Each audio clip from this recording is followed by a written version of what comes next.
Bulka xəmirinə sadəcə olaraq bir xörək qaşığı sirkə əlavə etməklə pambıq kimi yumuşaq, bir həftə də belə qalsa boyatlanmayan çox ləzzətli bulkalar hazırlamaq olar.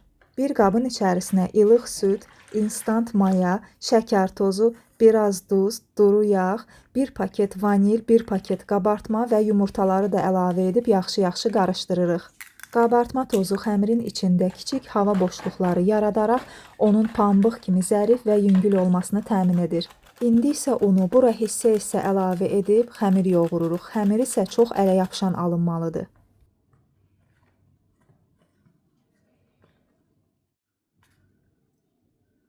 Baxın, belə bir xəmir alınmalıdır. İndi isə gəldik əsas məqama, sirkənin əlavə olunmasına. Bu istənilən sirkə ola bilir, yəni üzüm və yaxud da alma sirkəsi fərq etmir. Və sonda da biraz kərə yağı əlavə edib yaxşı-yaxşı yağ xəmirə hopana qədər yoğururuq. Xəmirin üzərini örtüb 1 saat isti bir yerdə mayalandırırıq.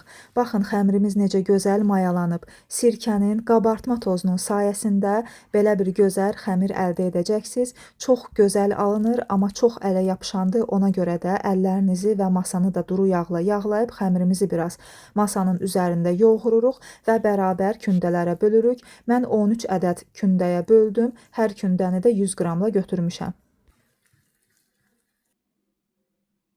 Kündələri soba listinə düzüb, üzərini də streclə örtdüm və 15-20 dəqiqə isti bir yerdə saxladım və o vaxta kimi umacını hazırladım. Bunun üçün bizə şəkər tozu, un və yumşaq kərə yağı lazım olacaq. Əllərimizlə umac edirik.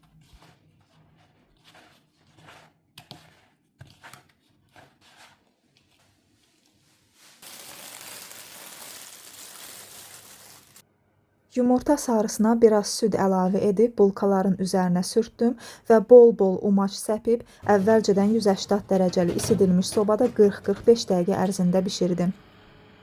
Və budur dostlar, nəticə göz qabağındadır. Qızılı rəngli sirkə sayəsində pambıq kimi yumuşaq, çox gözəl qabaran bulkalarımız hazırdır. Bir dəfədə belə yoxlayın, dadından doymayacaqsınız.